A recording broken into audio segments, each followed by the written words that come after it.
श्री हरि विष्णु। माँ विष्णु, भगवान विष्णु और माता लक्ष्मी की कृपा आपके ऊपर, आपके परिवार के ऊपर हमेशा बनी रहे।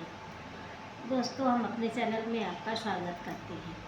तो आज हम आपको इस वीडियो में जो आने वाली एकादशी है, हम उसके बारे में बताने जा रहे हैं। तो अश्विन माह के शुक्ल पक्ष की एकादशी जो आ रही है, उसे हम पापा अंकुशा एकादशी के नाम से जानते हैं।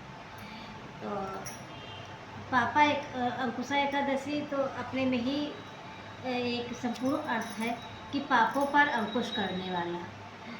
और ये तो शास्त्रों में भी वर्णित किया गया है कि कोई भी व्यक्ति जो कोई भी व्रत रखे या न रखे व्यक्ति, लेकिन जो एकादशी व्रत पड़ता है उसे अवश्य ही रखना चाहिए, क्योंकि एकादशी व्रत जो है बहुत ही उत्तम व्रत माना जाता है।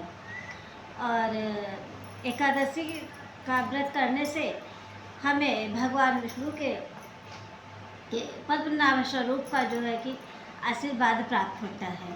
यह व्रत जो है पापा अंकुशा एकादशी व्रत जो है भगवान विष्णु के पद्मनाभ स्वरूप को जो है वह समर्पित होता है। और जो है कि यह व्रत करने से हमें अश्वमेध यज्ञ के बराबर और 100 गायों के दान के बराबर जो है कि हमें पूर्ण फल जो है वह प्राप्त होता है। जितना कि हमें अश्वमेध यज्ञ करने से और 100 गायों का दान करने से हमें जो फल प्राप्त होता है, वह फल जो है हमें पापा अंकुशा एकादशी का व्रत करने से वह फल मिलता है।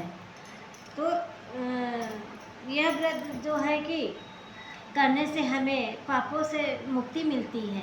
जो भी हम अनजाने में पाप करते हैं तो उससे जो है हमें मुक्ति मिल जाती है और जीवन भर वह हमारा पीछा जो है कि नहीं करता। तो चलिए अब हम देख लेते हैं कि पापा अंकुशा एकादशी शुभ मुहूर्त। तो पंचांग के अनुसार अश्विन माह की शुक्ल पक्ष की एकादशी तिथि जो है शुरुआत हो रही है 2 अक्टूबर को शाम 7:10 से लेकर तो 3 अक्टूबर को शाम 6:32 तक रहेगा।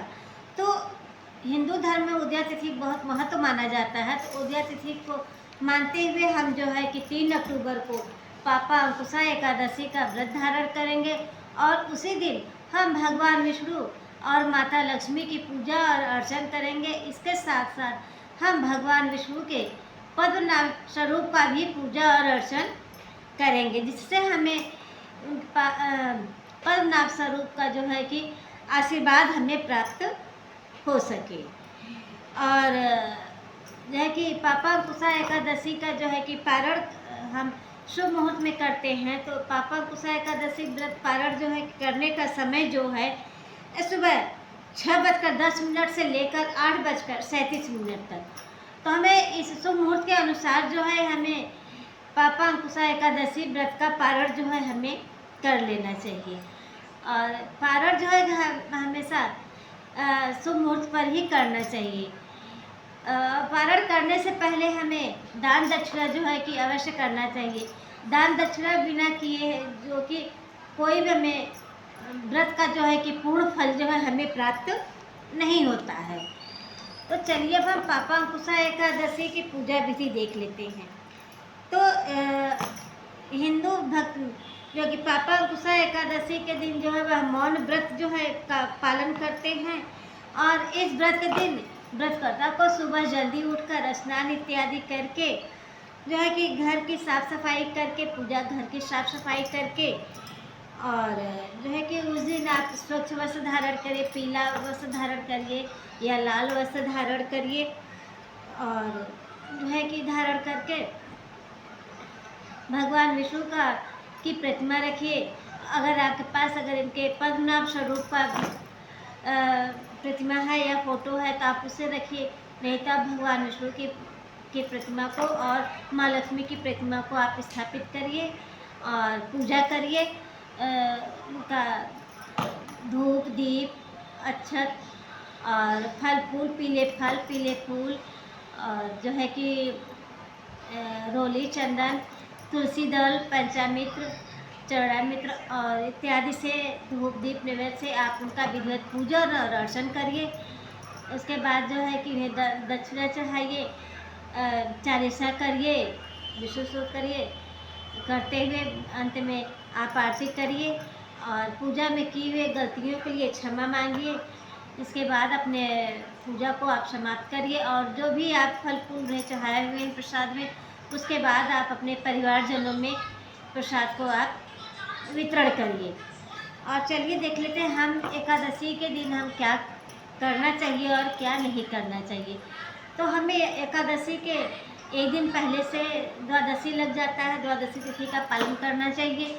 तो एक दिन पहले से हमें लहसुन प्याज इत्यादि तामसी चीज़ों का जो है कि उपयोग नहीं करना चाहिए। लहसुन प्याज इत्यादि नहीं खाना चाहिए, ब्रह्मचर्य का पालन करना चाहिए और जो है कि झूठ इत्यादि नहीं बोलना चाहिए, चोरी नहीं करना चाहिए, किसी को अपशब्द नहीं बोलना चाहिए, सबके साथ प्रेम पूर्वक व्यवहार करना चाहिए।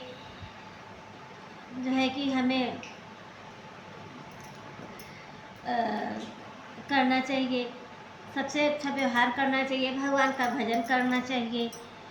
तो दिन भर हमें भगवान विष्णु के मंत्रों का जाप करना चाहिए।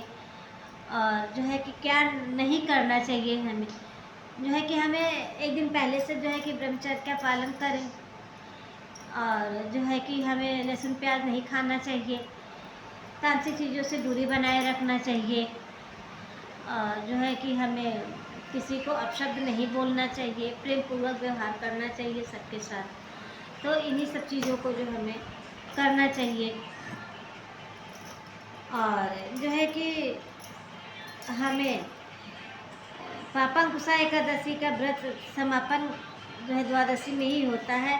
पहले हम भक्तों को ब्राह्मणों को भोजन इत्यादि कुछ दान दक्षिणा अवश्य करना चाहिए। तो चलिए अब देख लेते हैं हम एकादशी के दिन, पापांकुशा एकादशी के दिन हम दान क्यों करना चाहिए, क्यों लोग करते हैं एकादशी के दिन दान। तो पापांकुशा एकादशी के दिन जो है कि हमें दान करना बहुत ही उत्तम माना जाता है, बहुत ही शुभ माना जाता है, वह बहुत फलदायी होता है।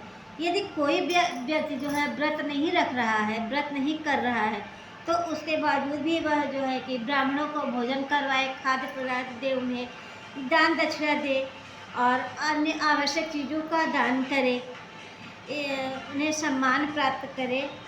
और कुछ लोग जो है पापांकुशा एकादशी के दिन जो है ब्राह्मणों को भोजन इत्यादि कराते हैं, करते हैं, दान देते हैं। और पापांकुशा के दिन दान लेने वाले लोग जो है मृत्यु के बाद जो है भगवान यमराज के जो है के योग्य जो है वह निवास और नर्क में कभी भी वह जो है नहीं पहुँचेंगे। तो दोस्तों ये रही हमारी पापांकुशा एकादशी की जानकारी। तो अगर हमारी जानकारी आपको पसंद आती है दोस्तों, प्लीज़ आपसे रिक्वेस्ट है हमारे चैनल को आप लाइक करिए, सब्सक्राइब करिए, कमेंट करिए। कमेंट में जय हरि विष्णु आप ज़रूर लिखिएगा और हमारा वीडियो दोस्तों के साथ शेयर करिए, रिश्तेदारों के साथ शेयर करिए। और जहाँ से भी आप देख रहे हैं हमारे वीडियो को आप हमारे कमेंट में लिख के ज़रूर बताइए। तो दोस्तों हम फिर मिलते हैं नेक्स्ट वीडियो में। जय श्री कृष्णा, राधे राधे।